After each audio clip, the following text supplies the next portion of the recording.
Hello बच्चों, आज मैं तुम लोग को सिस्टम ऑफ इक्वेशंस में इनफाइनाइट सॉल्यूशन वाले क्वेश्चन कराने जा रहा हूं। पहले इस क्वेश्चन को पढ़ लीजिए। If the system of equations, ठीक है, has infinite solutions then lambda और अल्फा की वैल्यू के बारे में आपको कुछ बताना है। और लेमडा यहां पर लिखा हुआ है और अल्फा यहां पर लिखा हुआ है, ठीक है। तो इनफाइनाइट सॉल्यूशन है इसका, तो आप लेमडा और अल्फा की वैल्यू निकालने जा रहे हो।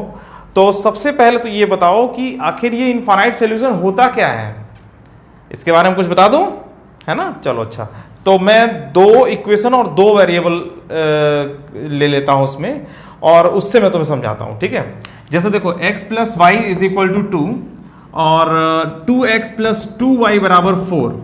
जैसे मान लो तुमसे कहा जाए कि इन दोनों इक्वेशन को सॉल्व करो, तो तुम तुरंत ये पता लगा लोगे कि दूसरी वाली इक्वेशन का अपना कोई अलग अस्तित्व नहीं है। क्यों? क्योंकि इसको इससे निकाला जा सकता है। जब किसी एक इक्वेशन को बाकी अलग इक्वेशन के जो है प्लस माइनस से डेवलप किया जा सके किसी भी एक इक्वेशन को, तो इक्वेशन की संख्या में एक जेन्युइन कमी पड़ जाती है। जैसे यहाँ पर दो इक्वेशन है और हम दूसरी वाली इक्वेशन को पहले वाली इक्वेशन के में 2 से मल्टीप्लाई करके निकाल सकते हैं। तो किसी दूसरे इक्वेशन से अगर किसी इक्वेशन को डेवलप किया जा सकता है तो वहां पर इक्वेशन की संख्या में एक जेन्युइन कमी हो जाती है। और अगर दो अननोन वेरिएबल्स हैं, इन्हें सॉल्व करना है तो दो इंडिपेंडेंट इक्वेशंस होना जरूरी है। जैसे अगर x प्लस वाई बराबर 2 और 2x प्लस 3y बराबर 4 दिया होता तो आप बड़े आसानी से x और y की वैल्यू निकाल पाते, क्योंकि इन दोनों में कोई संबंध अब नहीं रह गया, ठीक है।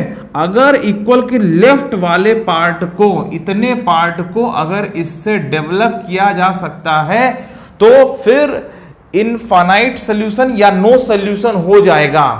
और अगर इसमें 2 से जैसे मल्टीप्लाई करके इसको हम डेवलप कर ले रहे हैं और उसी रूल से अगर राइट वाला भी डेवलप हो रहा है तो इनफाइनाइट सॉल्यूशन आता है। और अगर उसी रूल से राइट वाला डेवलप नहीं होता है तो नो सॉल्यूशन भी आता है। जैसे x प्लस वाई बराबर 2 और 2x प्लस 2y बराबर अगर 3 कर दिया जाए तो इसका नो सॉल्यूशन होगा, क्योंकि लेफ्ट साइड को तो हम डेवलप कर सकते हैं 2 से मल्टीप्लाई करके, पर राइट वाले को हम डेवलप नहीं कर पा रहे हैं। तो इसका मतलब यह हुआ कि इसमें कुछ ऐसी गड़बड़ी हो जाएगी जिसको हम मान नहीं सकते और इसका नो सॉल्यूशन आएगा। तो जब नो सॉल्यूशन वाला मैं कराऊंगा क्वेश्चन तो उस समय मैं इसके बारे में अच्छे से और बता दूंगा।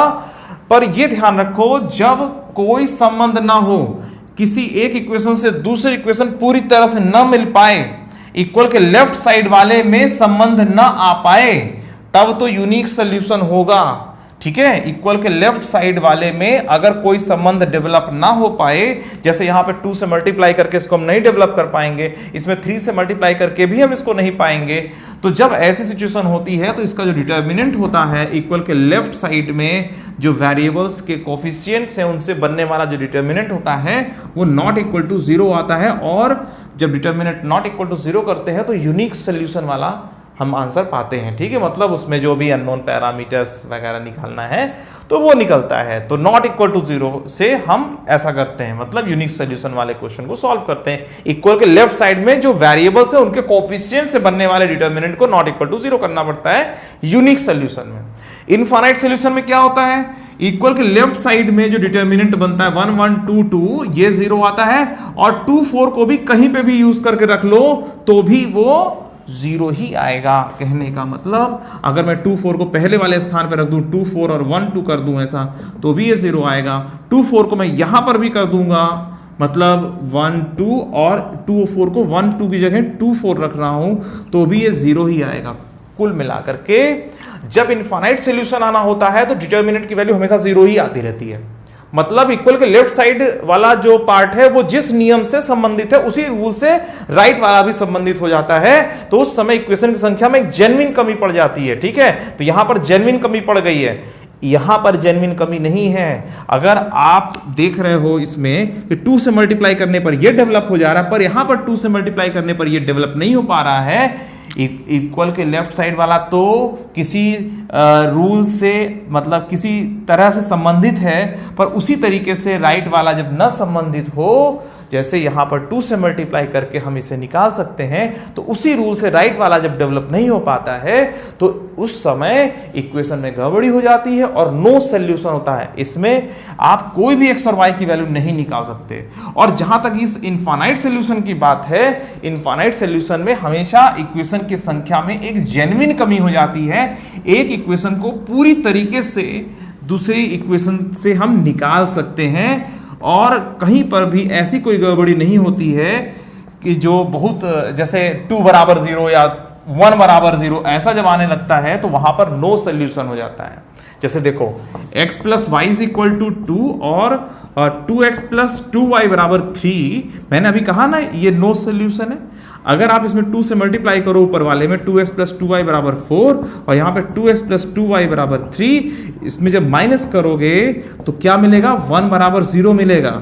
तो जब कभी ऐसा होने लगता है कि एक 0 बराबर नॉन जीरो ऐसा कुछ आने लगे तो यहां पर इसका कोई सोल्यूशन नहीं मिलता। x और y की आप कोई भी वैल्यू सोच के नहीं लिख सकते या सॉल्व करके नहीं लिख सकते। यहां पर x और y की वैल्यू कोई भी एग्जिस्ट नहीं करेगी, ठीक है। और ये तभी होता है जब इक्वल के लेफ्ट साइड में तो संबंध हो, ठीक है। जैसे यहां पर 2 से मल्टीप्लाई करने वाला संबंध है पर राइट साइड में वही संबंध ना हो तो उस समय नो सॉल्यूशन आता है। x और y की कुछ भी वैल्यू तुम नहीं रख सकते।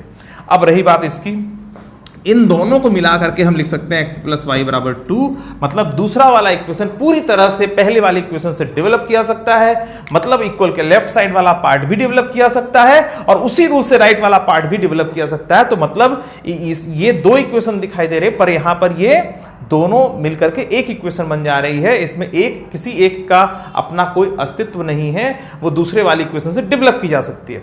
तो x प्लस वाई बराबर 2 ही इसका इफेक्ट आया। तो इसमें x, जब इक्वेशन की संख्या 1 है, अननोन वेरिएबल्स इसमें 2 हैं, तो जाहिर सी बात है x बराबर 1 y बराबर 1, जैसे यहां पर एक सोल्यूशन ये हुआ, x बराबर 2 y बराबर 0 एक सोल्यूशन ये हुआ, x बराबर 0 y बराबर 2 एक सोल्यूशन ये हुआ। ऐसे करते करते बहुत ढेर सारे सोल्यूशंस इसमें मिलते चले जाएंगे। क्यों? क्योंकि इक्वेशन की संख्या सिर्फ 1 रह गई है। जब इक्वेशन की संख्या कम पड़ जाती है तो उस समय आप जो है इनफाइनाइट सॉल्यूशन की तरफ चले जाते हो। इक्वेशन की संख्या अलग अलग हो पर इक्वल के लेफ्ट साइड वाला पार्ट किसी रूल से संबंधित हो पर राइट वाला उसी रूल से संबंधित ना हो, तो इक्वेशन की संख्या में जेन्युइन कमी नहीं पड़ती है। यहां पर ये दो अलग अलग इक्वेशंस हैं, दोनों वास्तव में पैरेलल लाइंस हैं जो कि आपस में इंटरसेक्ट नहीं करती हैं। तो दो अलग अलग इक्वेशंस हैं, किसी एक को पूरी तरह से दूसरी वाली इक्वेशन के यूज से नहीं निकाला जा सकता, नहीं डेवलप किया जा सकता। तो उस समय ये जो है नो सॉल्यूशन की तरफ जाता है जब एक साइड में संबंध है पर एक साइड में वही संबंध नहीं है, ठीक है। तो समझ में आ गया। और इसमें डिटर्मिनेंट की वैल्यू हमेशा 0 आती है। कोई भी तुम डिटर्मिनेंट निकाल लो, इक्वल के लेफ्ट साइड में x और y के कोएफिशिएंट से बनने वाला डिटर्मिनेंट भी 0 ही आएगा। 2 और 4 को कहीं भी उठा के रख दो तो 0 ही आता चला जाएगा।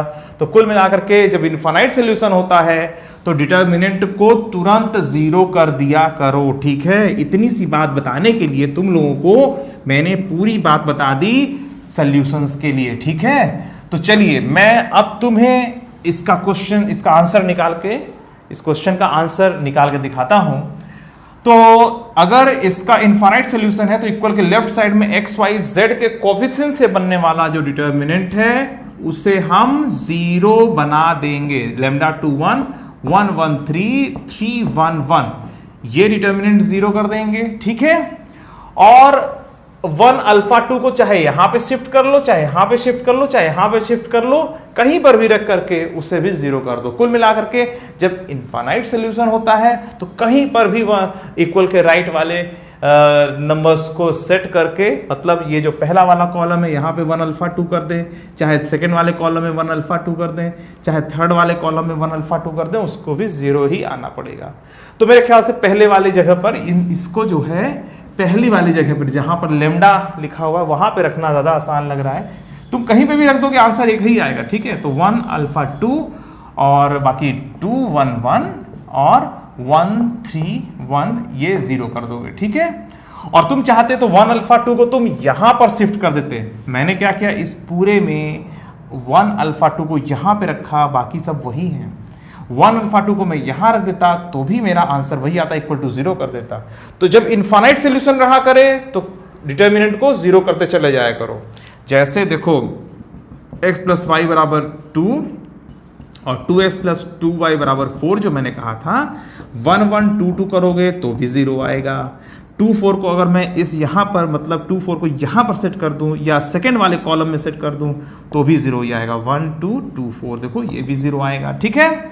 और अगर मैं जो है 2 4 को यहाँ पर शिफ्ट कर दूँ, मतलब इस वाले में देखो 2 4 को मैं यहाँ पर शिफ्ट कर दूँ तो भी 0 आएगा। 2 4 और 1 2 अभी भी ये 0 ही आएगा। तो इक्वल के राइट वाला जो नंबर लिखा रहता है उसको किसी भी कॉलम पर आप सेट कर दो तो equal to 0 equal to 0 equal to 0 determinant की वैल्यू आती रहती है।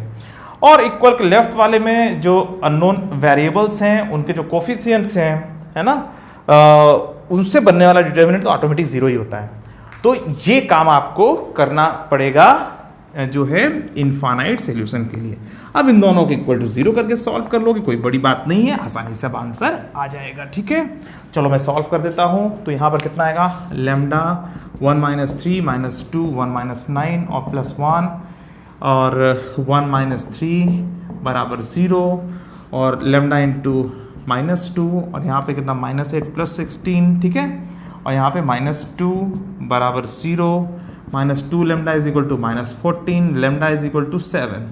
तो लैम्डा इज इक्वल टू 7 तो 2 ऑप्शन में है, इसका मतलब अब अल्फा की वैल्यू निकालनी पड़ेगी, है ना। अगर मान लीजिए यहाँ पर लैम्डा बराबर 10 लिखा होता तो लैम्डा बराबर 7 से सिर्फ एक ही ऑप्शन बन रहा तो फिर अल्फा ना निकालते और कॉमन सेंस से पहला ही ऑप्शन लगा देते।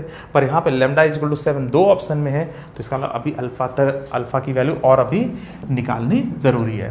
तो चलो अब इधर से निकालते हैं तो कितना आएगा 1 इंटू ये बराबर 0, ये तो इसका पार्ट है ना। अब मैं उसको 0 जब कर रहा हूँ तो क्या आएगा 1 into 1 minus 3 minus 2 into alpha -6 और प्लस 1 इंटू अल्फ़ा -2 और बराबर 0। यहाँ से आ गया -2 और यहाँ पे -2 अल्फ़ा प्लस 12 प्लस अल्फ़ा -2 बराबर 0। ये दोनों मिलकर के माइनस अल्फ़ा और 12 माइनस कितना जाएगा 8 प्लस 8 बराबर 0। अल्फ़ा इज इक्वल टू 8 आ गया, ठीक है। अल्फ़ा इज इक्वल टू 8 और लेमडा इज इक्वल टू 7। हमने सारे डिटर्मिनेंट जहां जहां से जो डिटर्मिनेंट मिलता है उसको हम लोग 0 कर देते हैं। रो वाइज कॉलम वाइज थोड़ा ध्यान रखिएगा, सिस्टम को सही से लिखिएगा। ये नहीं कि 1 यहाँ लिख दो, अल्फ़ा यहाँ लिख दो और 2 यहाँ लिख दो, ऐसा नहीं, कॉलम वाइज, ठीक है। और इसको रो वाइज इधर, ठीक है। तो कुल मिलाकर के अगर इनफाइनाइट सॉल्यूशन होता है तो हम डिटर्मिनेंट को 0 कर देते हैं। इक्वल के लेफ्ट साइड में अननोन वेरिएबल्स के जो कोफिशिएंट्स हैं उनसे बनने वाला डिटर्मिनेंट को 0 कर देते हैं। इक्वल के राइट में जो लिखा हुआ है नंबर उसको किसी जगह पर किसी कॉलम में सेट करके उसको भी 0 कर देते हैं। तो ये माना जाता है कि इक्वल के लेफ्ट साइड में भी संबंध है और इक्वल के राइट साइड वाले को लेकर के भी वही संबंध है। जब ऐसा हो जाता है तो इस क्वेश्चन की संख्या में जेन्युइन कमी पड़ जाती है और हम आसानी से सॉल्व करके अननोन पैरामीटर्स की वैल्यू निकाल लेते हैं, ठीक है। तो यहाँ पर कौन सा ऑप्शन हो गया, अल्फा इज इक्वल टू 7 और नहीं लेमडा इज इक्वल टू 7 और अल्फा इज इक्वल टू 8, ये वाला ऑप्शन, ठीक है। चलो बच्चों समझ में आ गया। तो इनफाइनाइट सॉल्यूशन में आप कभी मत घबराइएगा, सबको 0 0 0 0 बनाते चले जाइएगा, ठीक है। जितने डिटर्मिनेंट निकल रहे हैं, जितने आप बना पा रहे हो, सारे डिटर्मिनेंट 0 कर दीजिएगा। जो मन करे उस डिटर्मिनेंट को इक्वल टू 0 कर लीजिएगा। उससे आप लोग को अननोन पैरामीटर निकालने में सबसे आसान रास्ता मिल जाएगा, ठीक है। और अपना समय बचा लोगे, जल्दी से आंसर निकाल लोगे, ठीक है। चलो बच्चों अभी के लिए सिर्फ इतना ही, फिर मिलेंगे, बाय बाय।